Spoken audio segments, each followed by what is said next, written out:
ஆதாமின் தலைமுறைகளுக்குப் பிறகு மனிதர்கள் பூமியில் பெருகினர். ஆனால் காலம் செல்லச் செல்ல மனிதர்களின் இருதயம் தீமை நிறைந்ததாக மாறியது.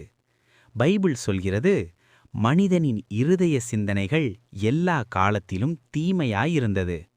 பொய், வன்முறை, அகந்தை, கடவுளுக்கு கீழ்ப்படாமை இவை பூமியை நிரப்பின. இதைக் கண்டு கர்த்தர் மிகவும் துக்கமடைந்தார். மனிதனை படைத்ததற்கே மனஸ்தாபமடைந்தார். அந்த தீய தலைமுறையிலும் ஒரே ஒரு மனிதன் மட்டும் தேவனுடைய பார்வையில் கிருபை பெற்றான். அவன் பெயர் நோவா. பைபிள் நோவாவை பற்றி இவ்வாறு சொல்கிறது: நோவா நீதிமான், தன் காலத்தில் உள்ளவர்களில் குற்றமில்லாதவன், தேவனோடு நடந்தவன்.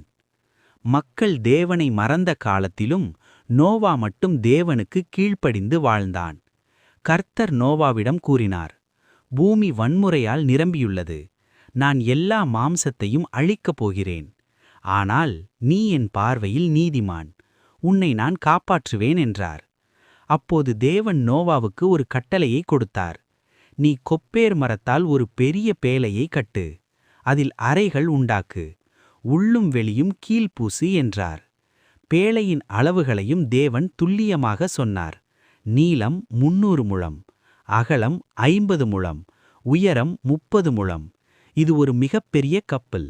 அதற்குள் நீ, உன் மனைவி, உன் 3 மகன்கள், சேம், காம், யாபேத், அவர்களுடைய மனைவிகள் எல்லோரும் செல்ல வேண்டும். தேவன் மேலும் சொன்னார், ஒவ்வொரு உயிரினத்திலும் ஆண் பெண் ஜோடியாக பேழைக்குள் எடுத்துச் செல். சுத்தமான மிருகங்களில் 7 ஜோடி, சுத்தமில்லாத மிருகங்களில் 1 ஜோடி. மேலும் உணவுப் பொருட்களையும் சேகரித்து வைத்துக் கொள்ளுமாறு தேவன் கட்டளையிட்டார். தேவன் நோவாவுக்கு கட்டளையிட்டபடி எல்லாவற்றையும் நோவா செய்தான். பல ஆண்டுகள் நோவா பேழையை கட்டினான். அந்த காலத்தில் மழை இல்லை, வெள்ளமில்லை. மக்கள் நோவாவை பார்த்து சிரித்தார்கள், கேலி செய்தார்கள். ஆனால் நோவா மக்களை பார்க்கவில்லை, தேவனுடைய வார்த்தையை மட்டுமே பார்த்தான். தேவன் சொன்ன காலம் வந்தது. நோவா, அவன் குடும்பம், மிருகங்கள் எல்லாம் பேழைக்குள் சென்றன. அதற்குப் பின் கர்த்தர் பேழையின் கதவை மூடினார்.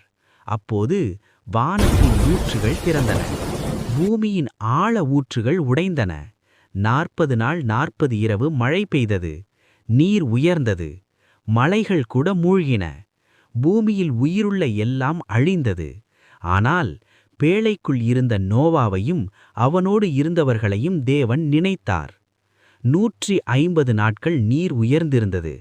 பின்னர் தேவன் காற்றை வீசச்